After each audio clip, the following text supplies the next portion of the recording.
아멘. 네, 요한계시록 이제 1장에서 19장까지 왔습니다.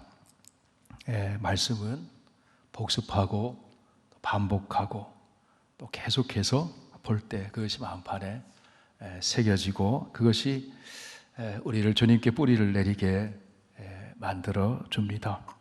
지난주에 들었던 것 같은데 또 잊어버리지만 또 들으면서 확인되고 또 거기에 조금씩 더해져서 우리의 믿음이 더 견고해지는 줄로 믿습니다. 종말의 환상 이야기가 1단계와 2단계가 있습니다. 1단계는 4장 1절에서 19장 10절까지입니다. 그리고 그 현실 제국, 당시 요한과 그 초대교회 그 1세기 말에 살던 성도들에 처해 있던 현실, 그들을 현실적으로 지배하려고 했던 그 제국 바벨론. 그 바벨론은 무엇을 상징한다 그랬습니까? 당시의 로마 제국을 상징한다 그랬습니다. 요한계시록 13장에 보면 바다에서 짐승이 올라오고 또 땅에서 짐승이 올라온다. 그런데 이것들은 묵시문학적인 상징이다 그랬어요. 그 짐승은, 바다에서 올라오는 짐승은 로마의 황제를 나타내고 또 땅에서 올라오는 짐승은 그 황제 숭배를 조장하던, 우상 숭배를 조장하던 그 황제의 그 제사장들. 오늘 본문에 보면 그 선지자들, 그들의 거짓 선지자들, 그들입니다. 그들이 1단계 4장 1절에서 19장 10절까지 그들이 이제 멸망을 당하고 이제 새로운 국면으로 접어드는데, 오늘 읽은 2단계 19장 11절에서 22장 9절까지 이제 인류 역사의 종말을 그리면서 이제 마지막으로 그 짐승의 배후에 있던 사탄이 완전히 멸망을 당하는 그런 이야기를 그려주고 있습니다. 왜 이렇게 단락을 나눴는가 하면 1장에서 3장까지는 바로 그 소아시아에 있었던 2장에서 3장은 7교회에 죽임을 당한 어린 양 승리하신 예수 그리스도께서 요한에게 말씀을 주시고 그 말씀을 편지에 써서 보내라. 현실 교회, 그 2장에서 3장까지의 말씀은 현실 교회에 대한 이야기를 읽을 때는 문자적으로 읽어라 그랬습니다. 왜? 현실에 있는 교회의 이야기이기 때문에. 그렇지만 4장 이후부터 펼쳐지는 이야기는 묵시문학적인 그런 상징으로 읽어야지 바르게 이해가 된다는 겁니다. 다시 말해서 오늘 본문에 나오는 19장의 말씀도 그래서 문자 그대로 읽다 보면 오류에 빠질 수가 있다 하는 그런 이야기예요. 자, 그러면 이 1단계의 그 종말의 이야기와 2단계 종말의 이야기를 그렇게 구분하는 중요한 기준이 있습니다. 뭐냐면 4장 1절 말씀을 한번 보실까요? 4장 1절 말씀.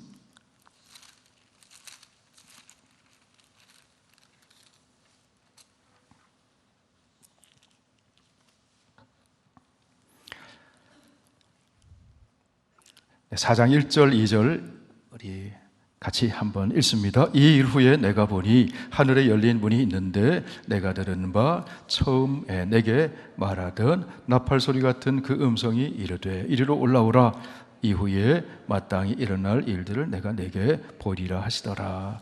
내가 곧 성령에 감동되었더니 보라, 하늘의 보좌를 베풀었고 그 보좌 위에 앉으신 이가 있는데, 3장까지는 요한이 땅에 시선이 가 있어요. 주님이 땅에 있는 7교회 편지를 보내게 하고 그 땅에 있는 7교회들이 고난을 당하는 그런 현실을 보고, 그러면서도 끝에 가면 이기는 자에게는 계속 반복해서 말씀하시는 것이 뭡니까? 현실적인 영적인 싸움이 있다는 거죠. 그것만 보면 낙심이 되잖아요. 자, pat모섬에 갇혀 있는, 유배되어 있는 요한도 주님의 증인으로 주님을 증언하다가 유배되었어요. 박해를 당해요.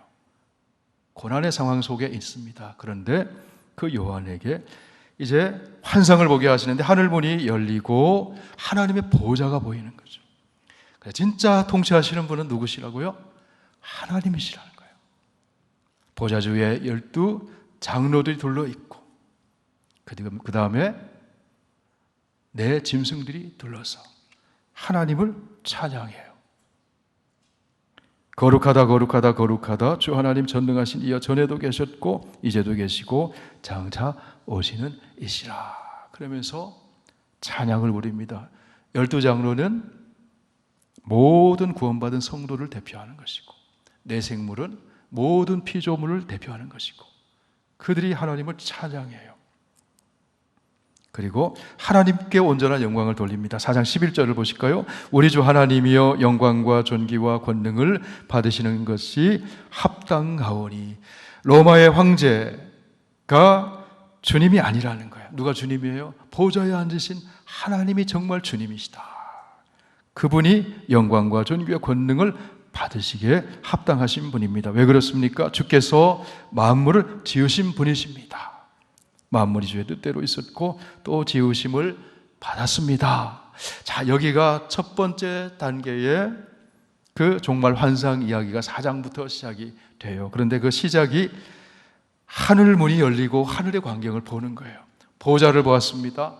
5장에 가면 보좌 가운데서도 카메라 렌즈를 다 클로즈업해서 보니까 보좌에 앉으신 분 하나님이죠. 네, 오른손이 보여요.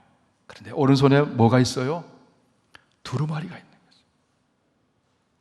그런데 그 두루마리가 임봉되어 있어요.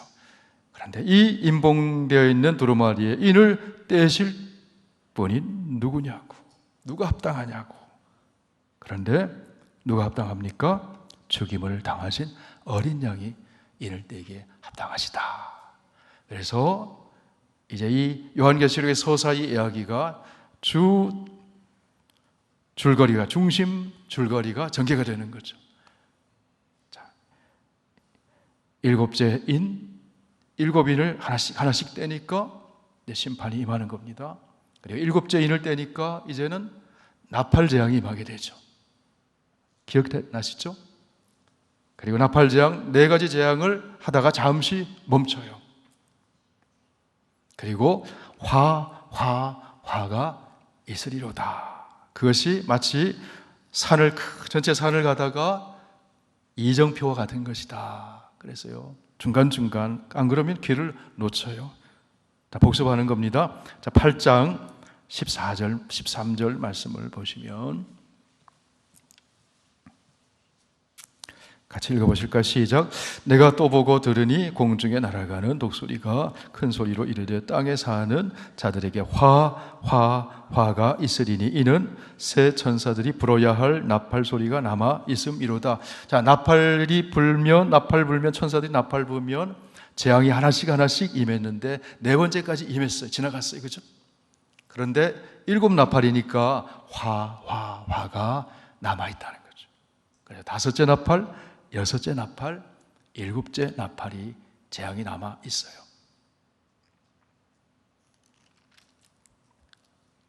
그러면 그 다음에 5째 나팔, 6째 나팔, 7째 나팔. 7째 나팔을 불면 이제는 어떤 재앙이 펼쳐집니까? 대접 재앙이 펼쳐지잖아요. 대접 재앙. 그것이 요한계시록의 줄거리다, 중심 이야기다 그랬어요. 그 가운데서도 사파 같은 이야기들이 있는데 10장에서 14장까지 사파 같은 이야기가 있어요. 그 중에서도 13장에 가면은 666 이야기가 나오잖아요. 땅에서, 자, 바다에서 13장 넘어가 보실까요? 다시 복습하는 겁니다. 13장 1절에 보니까 바다에서 한 짐승이 나오는데 그 바다에서 나오는 짐승이 조금 전에 말씀드린 누구라 그랬어요? 로마의 황제라 그랬어요. 그 다음에 11절에 보니까 11절을 보세요. 또 내가 보매 또 다른 짐승이 땅에서 올라오니 어린 양이 2 뿔이 있고 용처럼 말을 하더라. 땅에서 올라오는 짐승은 황제 숭배를 강요하고 적용하는 그 제사장, 그 선지자, 거짓 선지자다. 자, 그들이 이마에 오른손이나 이마에 표를 받게 하는데 그 표를 받지 못하는 사람들은, 거부하는 사람들은 매매를 하지 못하고 근데 그 표가 뭐라 그랬어요? 666 그랬습니다. 짐승의 수다. 네, 짐승의 수다 그랬어요. 그런데 그것만 보면은, 그 환상만 보면 너무 힘들잖아요. 그런데 이어서 사파처럼 보여주는 말씀이 14장이잖아요. 14장에 가면 무엇을 또 보여주세요? 14장 1절에서 1절 말씀 시작. 또 내가 보니 보라, 어린 양이 시온산에 섰고 그와 함께 14만 4천이 서 있는데 그들의 이마에는 어린 양의 이름과 그 아버지의 이름을 쓴 것이 있더라. 14만 4천이 누구라고요? 구원받는 모든 성도들. 그죠? 7장에 보면은 모든 족속과 민족이 종려의 가지를 들고 하나님을 찬양하는 그들. 또 14만 4천은 같은 의미잖아요. 그들이 누구라고요? 어린 양의 피의 옷을 씻은 세마포를 입은 사람 같은 그런 성도들. 그들을 고난 속에서도 하나님은 보호하신다는 겁니다. 그 용기를 주고 소망을 주죠. 그 다음에 이제 다섯째 나팔 재앙이 임하고 쭉 해서 이제 일곱째 나팔 재앙까지 오게 됩니다. 그리고 18장에 가면, 17장 18장에 가면 큰 성 바벨론이 무너지고, 바벨론이 어디라고요? 로마 제국. 그 다음에 음녀가 심판을 당하고, 그런 장면들이 펼쳐지죠. 그래서 19장 10절까지 그래서 이제 어린 양의 혼인잔치 이야기가 지난 시간에까지 있었어요. 자, 4장 1절을 왜 1절부터 이게 왜 구분을 하냐면, 오늘 19장 11절에 보니까 4장 1절과 같은 이야기로 펼쳐집니다. 자, 19장 10절까지는 바벨론 제국이 멸망을 당했어요. 로마 제국이 멸망을 당했어요. 그런데 19장 11절, 오늘 11절 말씀을 다시 한번 보실까요? 시작. 또 내가 하늘이 열린 것을 보니, 4장 1절에서도 열린 하늘 문이 열린 것을 통해서 보좌를 보았잖아요. 요한이 보좌를 보았죠. 보좌를 보았어요. 승리한 성도들이 하나님을 찬양하는 장면을 보았어요. 그런데 또 보니 또 열린 문이 열렸어요. 4장 1절과 19장 11절이 요한이 또 새롭게 한 번 더 환상을 보는 거예요. 다시 읽습니다. 시작. 또 내가 하늘이 열린 것을 보니 보라, 백마와 그것을 탄 자가 있으니 그 이름은 충신과 진실이라. 그가 공의로 심판하며 싸우더라. 첫 번째 환상을 보았을 때는 보좌가 보였어요. 그리고 죽임을 당한 어린 양이 이 봉인을 떼는 것을 보았어요. 그런데 그리고 그 봉인이 하나씩 떼어지고 나팔 재앙이 임하고 대접 재앙이 임하면서 이제 그 바벨론이 멸망을 당하는데, 그 바벨론을 멸망당하는 그 심판에 이르기까지 19장 10절까지의 이야기는 어린 양 예수 그리스도가 직접 등장하지 않아요. 천사들을 보내서 심판을 행하셔요. 그런데 여기 환상을 보니까 이제는 흰 말을, 백마를 탄 분 예수 그리스도, 그분이 친히 오셔서 심판을 행하신다는 겁니다. 바로 예수님의 재림을 나타내는 거죠. 국면이 달라지는 겁니다. 여기서는 국면이 달라지는 겁니다. 자, 그런데 그분이 계시는데 충신과 진실이고 그가 공의로 심판하여 싸우시더라. 그렇게 말씀을 해요.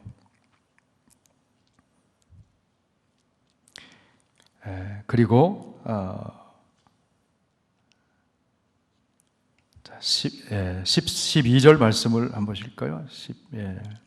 12절 말씀 같이 읽습니다. 그 눈은 불꽃 같고 그 머리에는 많은 관들이 있고 또 이름 쓴 것 하나가 있으니 자기밖에 아는 자가 없고. 13절 또 그가 피 뿌린 옷을 입었는데 그 이름은 하나님의 말씀이라 칭하더라. 자, 여기 보면은 그 눈은 불꽃 같고 그 머리에는 많은 관이 있고, 자, 백마탄 분이 예수님이다 이렇게 명시적으로 얘기하지 않지만 1장에서 예수님이 등장하던 모습을 그대로 다시 묘사를 하거든요. 그래서 백마를 탄 분은 이분은 예수님이구나 라는 것을 지금 요한계시록을 받아서 읽고 듣고 있는 독자들이 알아차리는 거죠. 예수님이시구나, 백마 탄 분은. 그래서 이제 알아차리는 거예요. 그리고 자, 그 입에는 뭐가 있어요? 15절 말씀 보실까요? 시작. 그의 입에서 예리한 검이 나오니 그것으로 만국을 치겠고 친히 그들을 철장으로 다스리며 또 친히 하나님 곧 전능하신 이의 맹렬한 진노의 포도주 틀을 팔겠고. 자, 여기 보면은 자, 그 입에서 예리한 검이 나와요. 자, 백마를 타신 예수 그리스도. 어떤 모습이에요? 전투복을 입은 전사의 모습이에요. 이게 상징입니다. 상징. 심판주로 오시는 모습이거든요. 근데 그 입에서 예리한 검이 나와요. 여러분, 검 그러면은 연상되는 것이 있죠? 입에서 검이 나와요. 뭡니까? 말씀이죠, 말씀. 말씀이죠. 주님은 무엇으로 싸우시는 거예요? 말씀으로 승리하시는 거죠. 말씀으로. 그리고 철장으로 다스린다. 그렇게 말씀을 하세요. 이 철장으로 다스린다는 말씀은 시편 2편이 왕의 등극 시편이거든요. 거기에 나오는 말씀을 여기에 가져오는 겁니다. 시편 2편을 말씀 한번 보세요. 구약성경 시편.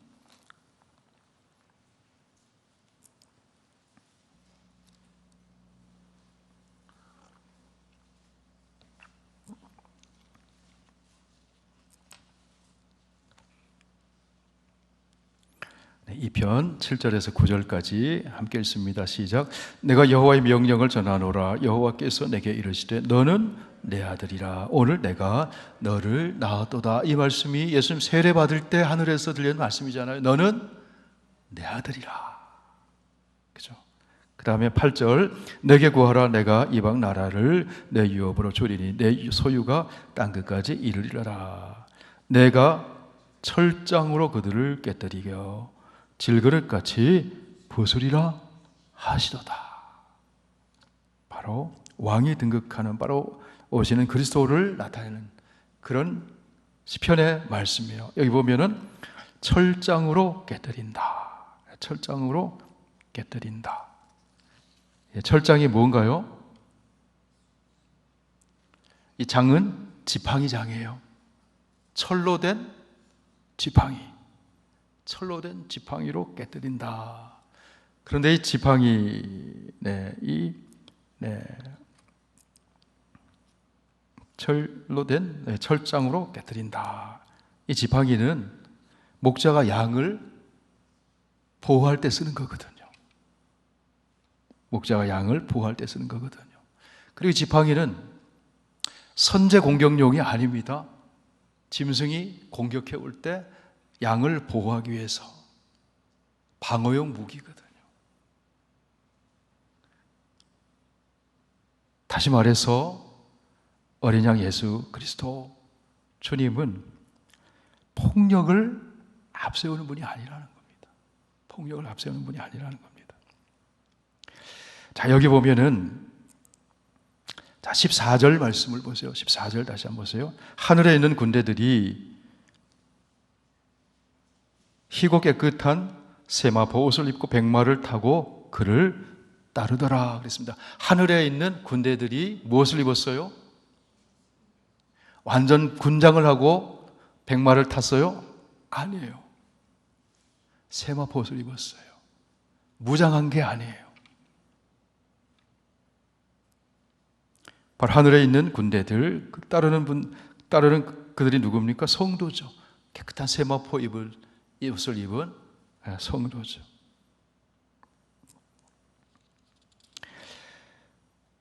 그래 그 군대가 마치 사탄의 군대와 예수님의 군대가 더 강한 무기를 동원해서 싸우는 그런 이미지가 아니라는 거예요. 그런 이미지가 아니라는 거예요. 이들은 세마포 옷을 입고 있어요. 자, 예수님의 그 옷의 모습은 어떠합니까? 13절 말씀을 한번 보실까요? 13절 말씀 같이 읽어보시겠습니다. 시작. 또 그가 피 뿌린 옷을 입었는데 그 이름은 하나님의 말씀이라 칭하더라. 자, 피 뿌린 옷을 입었다 이 말은요, 피에 흠뻑 젖었다는 거예요. 강물처럼 흐르는 그 피에 옷이 흠뻑 젖었다는 거예요. 백마는요 군대 장관을 상징하잖아요. 전투하는 군대 장관인데 옷을 입었는데 피 묻은 피 뿌림을 받은 옷을 입었다. 바로 이 피 뿌림을 받은 피의 강물과 같은 곳에 옷이 적셔졌다, 그런 의미예요. 그 피가 어디서 흘러나오는 피겠습니까? 죽임을 당한 어린 양, 십자가에 죽으신 예수 그리스도, 그 피에 흠뻑 젖은 모습이라는 거죠. 자, 예수님이 심판해 주러 오시는데, 승리를 하시는데 강력한 핵무기로 승리하시는 게 아닙니다. 계속해서 반복해서 나오는 말씀은 죽임을 당한 어린 양이 승리를 하는 거예요. 죽임을 당한 어린 양이 승리를 하는 거예요. 이미 십자가에서 승리하신 그 주님이 그 십자가의 능력으로 그 사탄을 완전히 제거하신다는 거예요.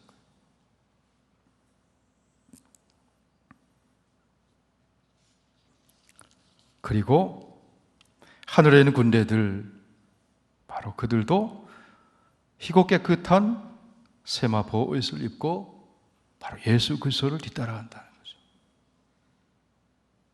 뭡니까? 바로 예수님의 군대도 십자가로 승리한다는 겁니다.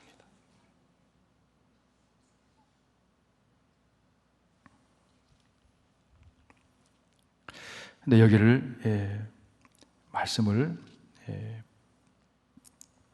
보면은요, 자 19절 말씀을 보세요. 19절 말씀을 보시면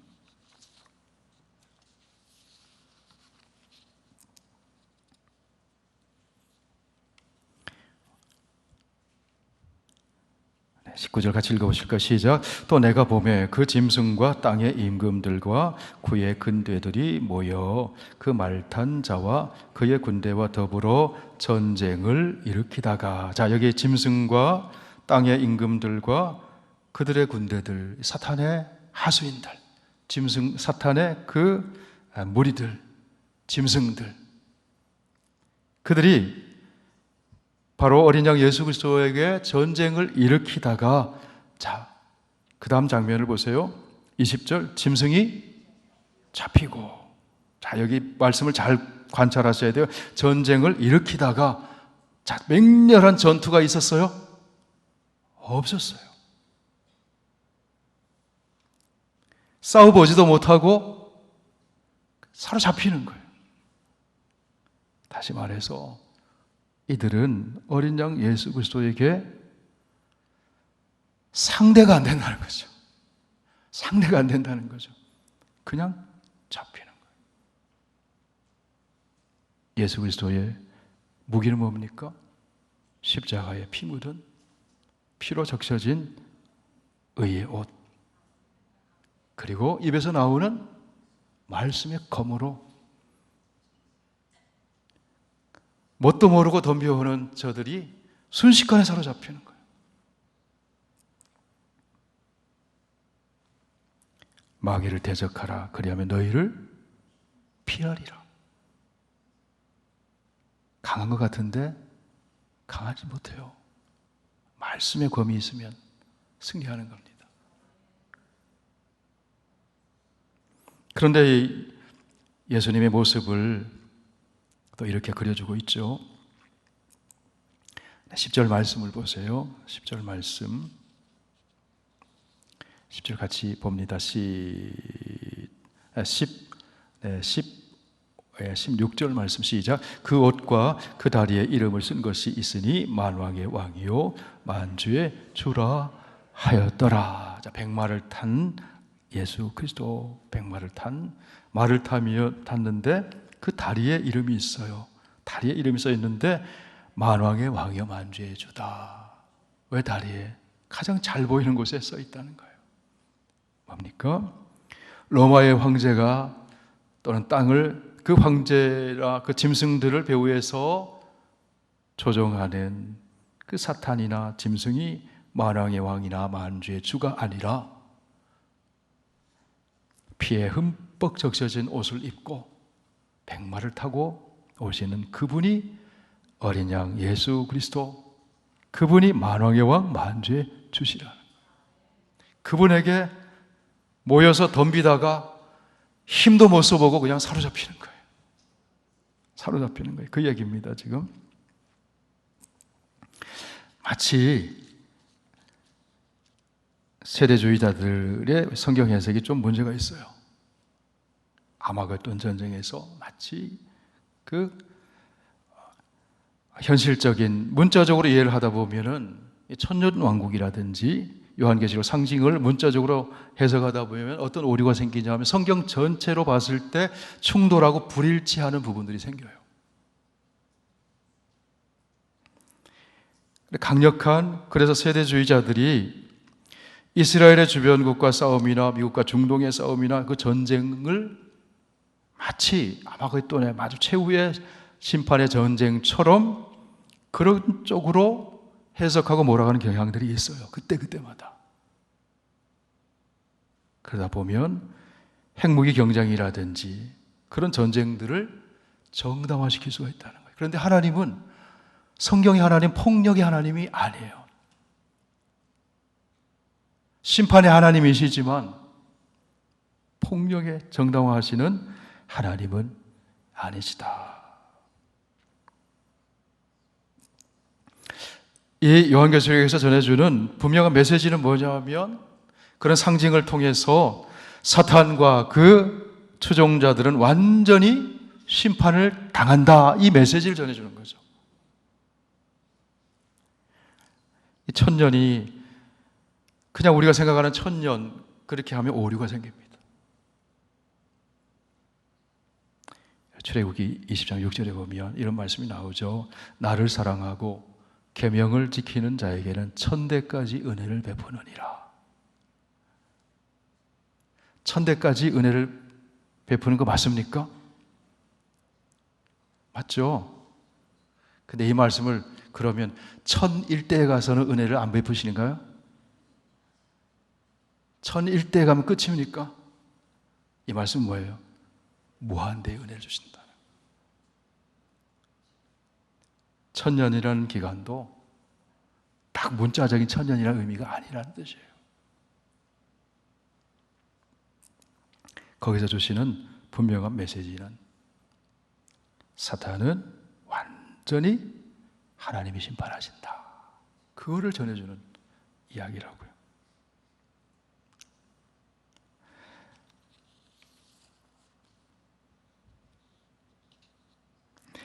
자, 백마를 타고 따른다고 하는 것은요, 승리한 자들의 모습을 보여주는 거예요. 이미 승리한 거예요.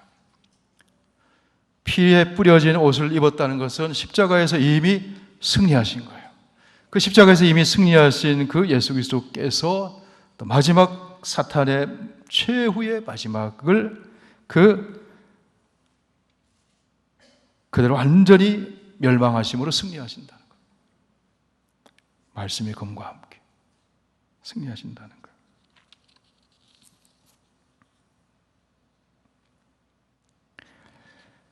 자, 20장 7절 말씀도 한번 보실까요? 20장 7절.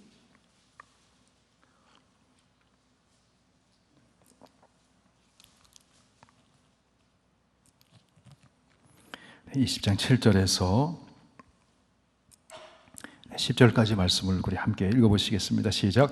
천년이 참에 사탄이 그 옥에서 놓여 나와서 땅의 사방 백성 곡과 마곡을 미혹하고 모아 싸움을 붙이리니 그 수가 바다의 모래 같으리라. 그들이 지면에 널리 퍼져 성도들의 진과 사랑하는 성을 두르매 하늘에서 불이 내려와 그들을 태워버리고 또 그들을 미혹하는 마귀가 불과 유황못에 던져지니 거기는 그 짐승과 거짓 선지자도 있어 세세토록 밤낮 괴로움을 받으리라. 자, 여기도 보면은요, 자, 천년간 무적행 아비소스 갇혀있던 사탄이 잠시 풀려나게 되는데 사탄은 끝까지 포기하지 않아요.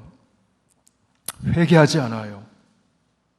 그리고 곡과 마곡을 미혹해서 전쟁하려고 성도들의 진영을 애워쌉니다.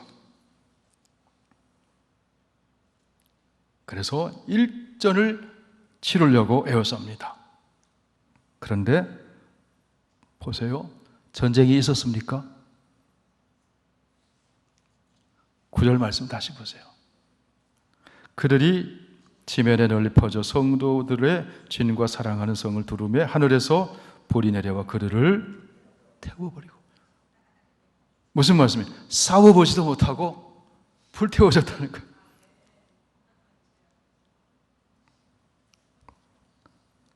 다시 말하면 잽이 안 된다는 거예요. 잽이 안 된다. 뭣도 모르고 덤비는 거예요. 그냥 이미 십자가에서 패배했고, 그러나 주님이 그들이 모아서 마치 아마겟돈에 마치 모여가지고 최후의 전쟁이 핵전쟁 같은 것이 펼쳐지는 것처럼 그렇게 성경을 이 시대에 따라 그때그때 해석하는 그 오류 잘못 해석하는 거라는 거예요. 싸워보지도 못해요. 싸워보지도 못해요. 그래서 이 요한계시록에 여러 가지 폭력과 같은 그런 상황들이 등장하지만 영화나 드라마를 보면요, 나쁜 놈이 나쁜 짓을 계속 하잖아요. 막 때리고 막 이기는 것 같아요. 그런데 그러다 보면 관객들의 입장에 보면은 주인공이 계속 얻어터져요. 그러면은 화가 나가잖아요. 화가 나잖아요. 그러면 어떤 마음이 생깁니까? 저놈들을 단숨에 짠 나타나가지고 막 그 악당들을 물리치고 박살을 내버리면 그 마음이 어떻습니까? 시원하잖아요. 저 진짜 나쁜 놈, 강력한 힘을 가지고 응징을 해버려야지. 그런데 하나님은 그렇게 하지 않으신다는 거예요. 최대한 자제하시고. 사탄은 악의 화신입니다. 선이라고 눈꼽만큼도 없어요. 그렇지만 하나님이 승리하는 방법은 죽임을 당하신 어린 양의, 힘이 없는 것 같지만 그분이 승리하는 거예요. 그분이 승리하는 겁니다. 어떤 분이 기도하는데 이런 기도를 하시더라고요. 그 전에 이 불타버릴 세상에서 하나님, 우리가 이 세상에 미련을 두고 살지 말아야 되지 않겠어요? 이 불타버릴 세상에서. 그러면 삶이 어떻게 전개되냐면요, 하나님 나라에, 이 땅에서 하나님 나라 세워가는 하나님 나라 운동을 안 합니다. 기독교 윤리를 세워가지 않습니다. 공부도 하지 않습니다. 이 불타버릴 세상, 그 시한부 종말론자들이 그러거든요. 공부도 안 해요. 그냥 임박한 종말의식을 가지고 이제 곧 임박할 이 최후의 이 전쟁, 그래서 불타버린다는 거예요. 우리 주님은 만물을 새롭게 하신 하나님이십니다. 우리를 통해서 만물을 새롭게 하기를 원하시는 하나님이죠. 성령을 통해서, 주님의 말씀을 통해서, 우리 안에 있는 십자가 사랑을 통해서. 그렇기 때문에 우리가 선을 행하는 겁니다. 빛이 되고 소금이 되는 겁니다. 불타버릴 세상, 끝장나버릴 세상, 그럼 뭐할로 선을 해가고 열심히 일하고 그렇게 하겠습니까? 그 장몰된 종말의식을 가지면 그럴 수가 있다는 거죠.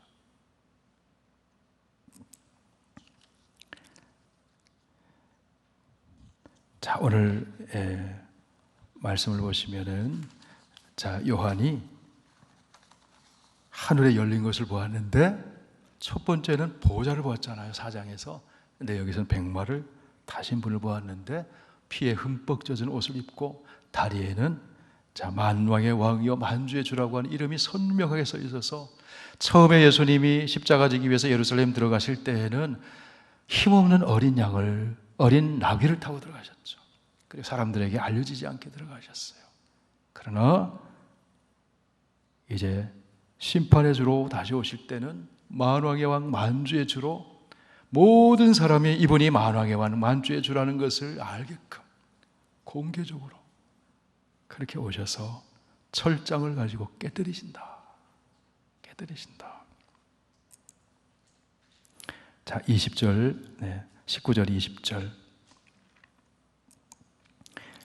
20절 같이 읽어보실까요? 시작. 또 내가 보매 그 짐승과 땅의 임금들과 그들의 군대들이 모여 그 말 탄 자와 그의 군대와 더불어 전쟁을 일으키다가 짐승이 잡히고, 짐승이 누굽니까? 사탄의 수하.